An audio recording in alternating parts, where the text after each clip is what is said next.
Assalamualaikum warahmatullahi wabarakatuh. Sekali lagi, Assalamualaikum warahmatullahi wabarakatuh. Waalaikumsalam warahmatullahi wabarakatuh. Selamat pagi anak-anakku. Selamat pagi anak-anakku yang masih ada di rumah. Karena di Pondok Nurul Huda ini kalian dibagi dua, yaitu yang satu itu bisa di sekolah atau di pondok, yang lainnya bisa di rumah karena bukan anak pondok atau anak apa istilahnya, sekolah biasa ya. Nah, alhamdulillah kita mulai hari ini adalah pertemuan pertama, yaitu mata pelajaran sejarah Indonesia di kelas 11 SMA Nurul Huda Porong. Nah, supaya kalian kangen dengan teman-teman kalian yang ada di pondok, untuk anak pondok saya awali dengan kalian say hello ya di teman-teman kalian yang ada di rumah, karena nanti ini akan streamingnya bisa di YouTube ya. Silahkan dari mulai sana, siapa itu? Salam say hello. Assalamualaikum gitu loh. Nama saya? Satunya sebelahnya. Assalamualaikum. Nama saya Muhammad Yahya. Itu Muhammad Yahya. Satunya? Arizal. Satunya? Ivan. Satunya lagi? Mr. Khalil. Ya, panggilan akrabnya Colil ya. Satunya, ini satu-satunya wanita yang masih single ya. Biasanya ada temannya, Mbak Intan ya. Mbak Intan, ini teman kamu enggak kangen enggak sama siapa namanya? Urfi ya. Namanya Mbak Urfi. Biasanya di sebelahnya itu ada siapa teman dekatnya? Siapa ya? Nurul Komaria. Satunya lagi siapa itu? Intan. Yang laginya? Sri. Silakan kalian silakan kalian say hello kepada teman-teman kalian. Bentar, saya perkecil. Nah, yuk ucapkan salam kepada teman-teman kalian yang ada di rumah. Assalamualaikum. Assalamualaikum. Oke, ya ini teman-teman kalian yang ada di sekolah, agar kalian di rumah tetap melaksanakan pembelajaran seperti layaknya ada di sekolah. Ya, lanjut akan saya tampilkan untuk pelajaran pertama ini. Saya tidak memberikan tugas, tidak memberi tugas, hanya menyampaikan materi KD atau kompetensi dasar yang ada di sejarah Indonesia, khususnya kelas 11. Kalian mungkin tahun lalu sudah mengenyam pelajaran sejarah Indonesia dari mulai apa dulu? Dari mulai homo? Nah, ya, itu adalah manusia praaksara ya. Kemudian praaksara itu maksudnya apa? Belum mengenal tulisan. Kemudian manusia sudah mengenal tulisan. Kemudian datanglah apa? Hindu, Buddha, kemudian Islam masuk ke Indonesia. Baru kelas 11 ini nanti di sini ada gambar-gambarnya. Dari mulai gambar kayak kapal, petanya, kemudian tentaranya, sekolahnya, dan seterusnya. Ini kita membahas tentang apa di kelas 11 nanti. Di minggu depan insya Allah kita akan membahas tentang masuk dan berkembangnya penjajahan bangsa Eropa ke Indonesia. Siapa saja? Ada namanya Portugis, Spanyol, Belanda, kemudian Inggris ya. Portugis, Spanyol, Belanda, dan Inggris. Ada lagi kira-kira penjajah yang lain? Jepang. Ada lagi kira-kira yang lain? Amerika belum pernah. Mungkin saat ini, tapi menjajahnya bukan menjajah perang, tapi menjajahnya bahan-bahan mentah yang ada di Indonesia itu diambil alih, bukan diambil alih, istilahnya apa ya? dikuasai sama orang lain, ya. Dikuasai sama orang lain. Karena apa? Satu, Indonesia itu masih belum punya teknologi yang canggih. Akhirnya mengandalkan orang-orang asing atau negara-negara asing. Nah, akhirnya yaitu tanahnya dan sebagainya. Mungkin nanti di pembelajaran PKN itu ada bela negara lah. Bela negara itu nanti akan disebutkan. Kira-kira Telkomsel punyanya siapa?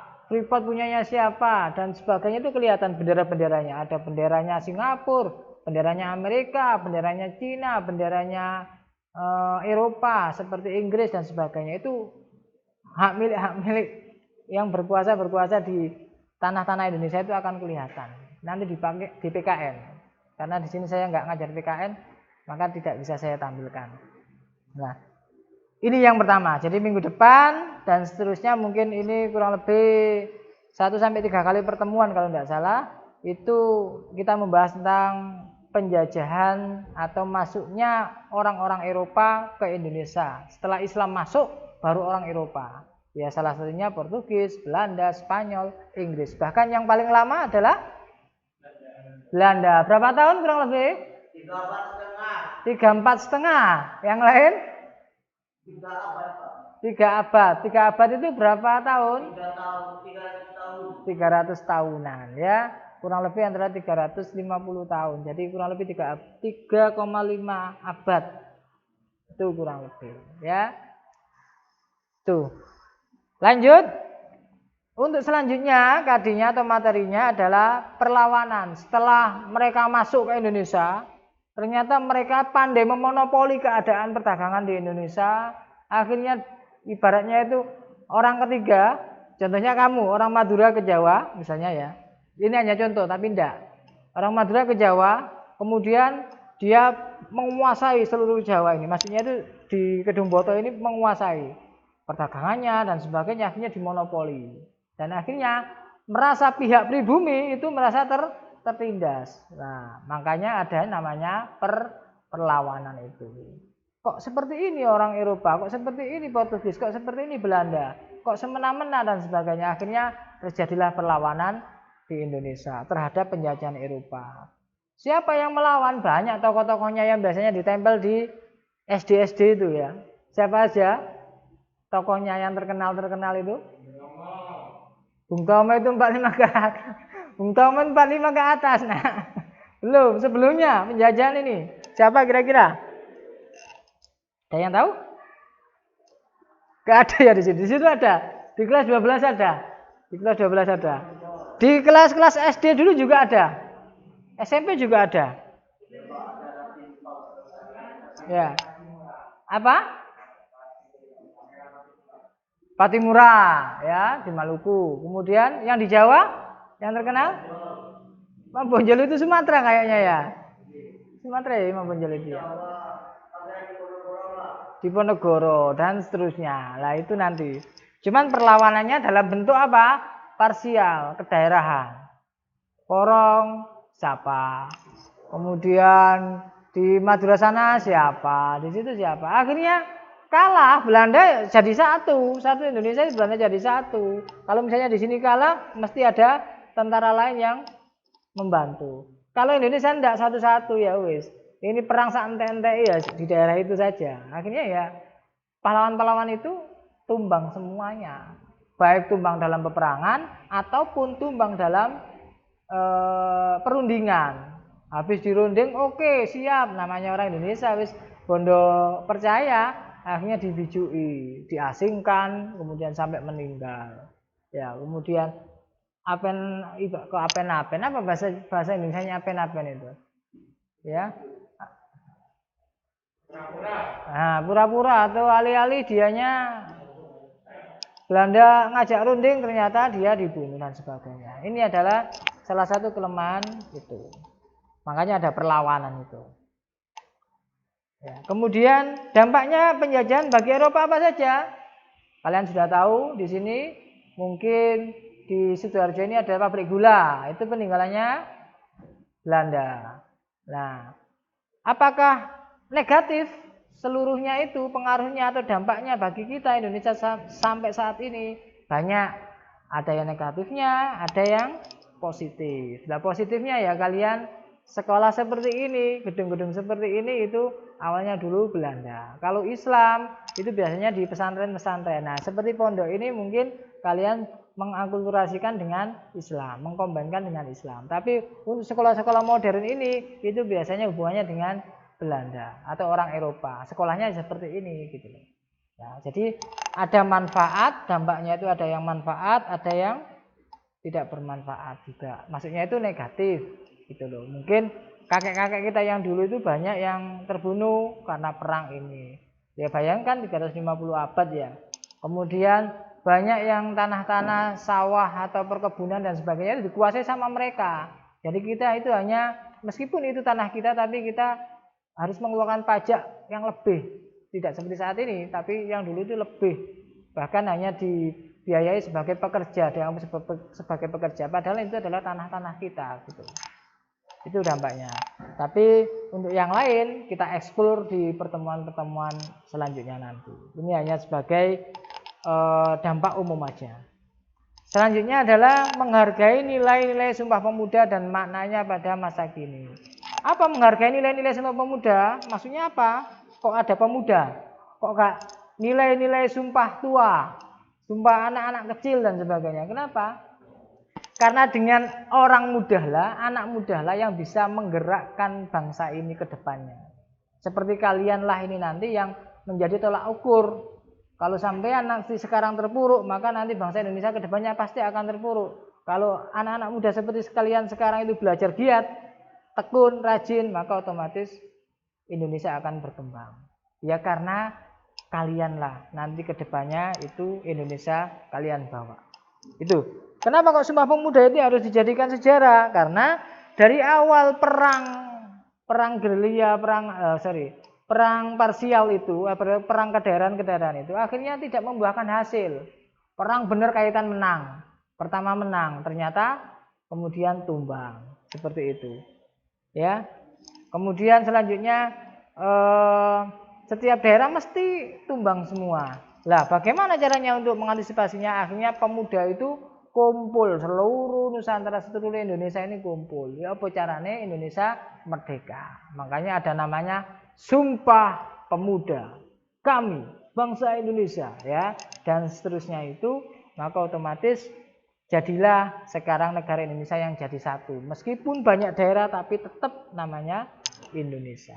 Nah, bagaimana untuk memaknai pada masa kini? Nah, nanti kita jelaskan di kemudian hari. Ya. Waktunya jam berapa ini? Jam 9.38. Masih banyak. Kira-kira dari mulai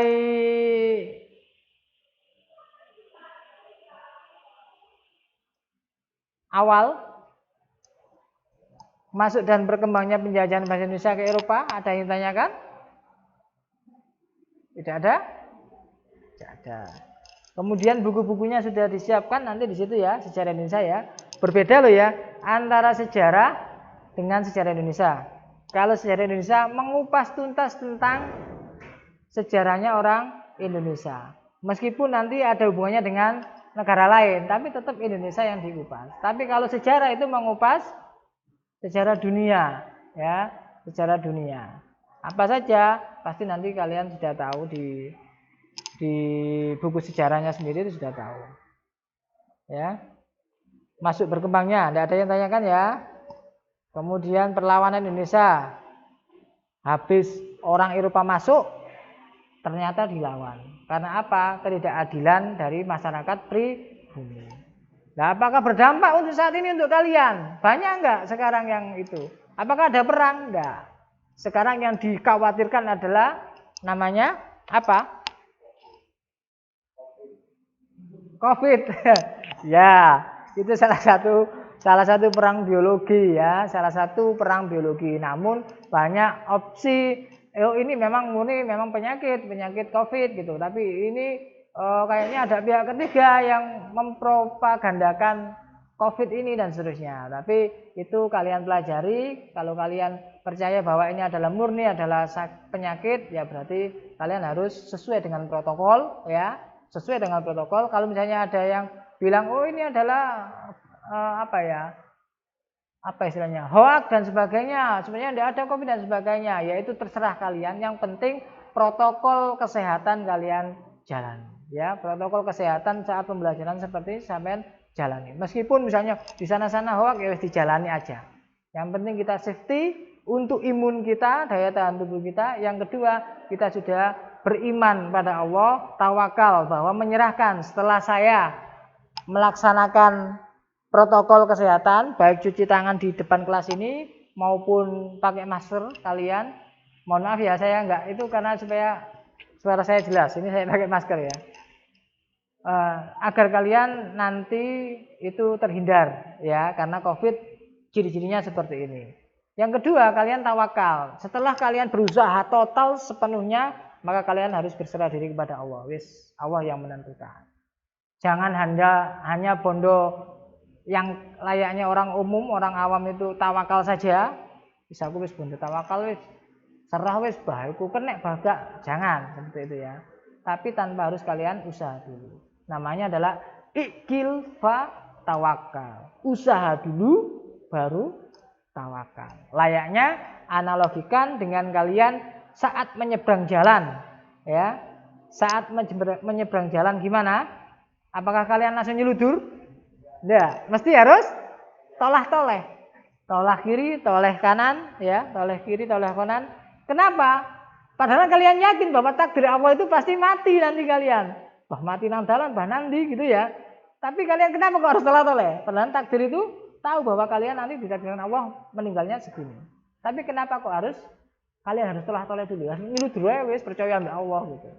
Nah, ini adalah awal kita harus berusaha dulu, baru kita ibaratnya kita harus ikhtiar dulu kepada Allah, baru kita serahkan sepenuhnya. Seandainya kita setelah tolah-tolah nyebrang ke Tabak, ya memang itu takdirnya.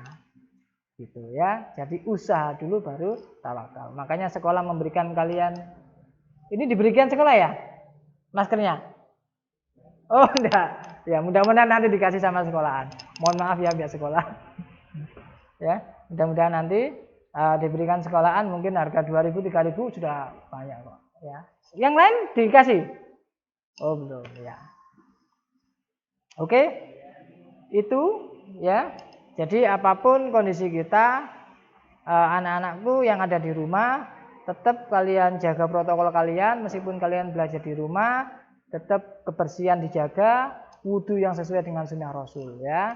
Ini bukan saya nyeleneh dari pelajaran sejarah, tapi harus dibumbui pelajaran sejarah dengan bagaimana protokol kesehatan saat kalian bersekolah ini. Lawan Eropa, Indonesia melawan Eropa. Kemudian dampaknya bagaimana? Tidak hanya dampaknya masa lalu, tapi dampak untuk masa saat ini bagaimana? Namanya sejarah ini dibuat, tulisan ini dibuat, tujuannya adalah kalian supaya mengenal masa lalu itu gimana sih masa lalunya, ya. Baru nanti ke depannya kalian bisa memperhitungkan. Berarti kok masa depanku harus seperti ini, supaya nggak seperti masa lalu yang kelam seperti itu. Oh masa lalu ternyata ada baiknya. Lah akan saya contoh untuk masa depan saya. Layaknya kalian kalau misalnya belajar dari orang tua, belajar dari pengalaman guru. Orang tua kalian, kenapa kok orang tua saya miskin ya dan sebagainya. Orang tua saya dulu sekolah apa enggak? Orang tua saya dulu melanjutkan ke perguruan tinggi apa enggak? Ternyata orang tua saya dulu hanya lulusan SD. Kemudian ternyata orang tua saya enggak mampu untuk membiayai. Ternyata orang tua saya sekarang hanya jualan saja. Seperti itu. Nah, bagaimana untuk kedepannya kalian? Berarti saya harus kuliah seperti itu. Berarti saya harus melanjutkan tidak seperti orang tua saya dulu gitu. Loh, orang tua saya kok baik ya dengan orang-orang sekitar, kok sopan, lemah lembut kata-katanya dengan tetangga dan sebagainya. Lah, ini jadi acuan kalian loh, orang tua saya loh kok seperti itu ya. Berarti saya ke depannya saat ini, hari ini sampai ke depannya, berarti saya harus nurut orang tua saya seperti itu gitu. Hal yang baik kalian contoh itu belajar dari sejarah masa lalu ya, tapi hal yang jelek-jelek tentang orang tua kalian itu buang sejauh-jauhnya. Namanya sejarah itu tidak harus masa lalu 2 tahun 3 tahun. Ini tadi kalian 1 jam yang lalu itu juga termasuk sejarah. Loh ternyata saya tadi sepatu ini gubuk kabeh rek 1 jam yang lalu. kaos kakiku itu tibae kaos kaki koncoku kualik tibae sak pondok lah. Seperti itu masa lalu. Nah, bagaimana ke depannya? Ya tak jupuke karo wae tek koncoku ya jangan ya itu jelek. Tapi saya kembalikan punyanya teman saya kaos kaki karena kalian anak pondok. Demikian juga dengan pondok dijaga kebersihan, yang pasti dijaga kebersihan ya. Karena ini merupakan dari salah satu sejarah. Kenapa? Cina seperti itu, Italia seperti itu, Amerika seperti itu. Sekarang Covid pun juga meskipun new normal itu sudah banyak yang kena. Makanya kalian harus belajar dari situ. Saya yakin mudah-mudahan kalian tidak kena semua ya. Tidak ya? Mudah-mudahan tidak. Tapi mau di rapid test? Tidak mau. Ya, mudah-mudahan kalian tidak kena. Dan mudah-mudahan kalian tidak termasuk OTG. Orang tanpa gejala. Bahaya nanti. Kalau kamu kena, lebih baik ada gejalanya sama sekali, ketemu dengan orang tua, kemudian orang tua itu kena penyakit sesak dan sebagainya. Wih, tertular. Tuh. Mungkin itu saja dari saya, anak-anakku. Silahkan kalian nanti ini akan menyapa say hello lagi untuk penutupan. Mungkin untuk hari ini cukup sekian. Ya. Coba ucapkan salam kepada teman-teman kalian. Hai teman-teman saya yang ada di rumah, Intan dan kawan-kawan. Terima kasih banyak. Kami tetap sekolah, kalian tetap di rumah saja, tapi pelajarannya nyampe, gitu ya. Ayo, bareng-bareng, sapa temanmu yang ada di rumah. Ya wis, malu-malu kayaknya teman-teman ini, Mbak Intan, Mbak Nurul Komaria sama Mbak siapa yang diam sekali itu? Mbak Sri ya. Ya, Mbak Sri. Oke wis. Terima kasih banyak anak-anakku. Kalau tidak ada pertanyaan, saya akhiri. Ya. Perlu diingat bukunya dilihat dulu, jangan saya menjelaskan baru kalian melihat, tapi kalian lihat saya menjelaskan. Jadi enak nanti kalian punya pertanyaan itu aja. Terima kasih anak-anakku, mohon maaf yang ada di rumah. Nanti ini akan saya share di YouTube ya, dan saya share di grup kalian. Terima kasih. Wabillahi taufik walhidayah. Demikian pembelajaran sejarah ini saya akhiri. Assalamualaikum warahmatullahi wabarakatuh.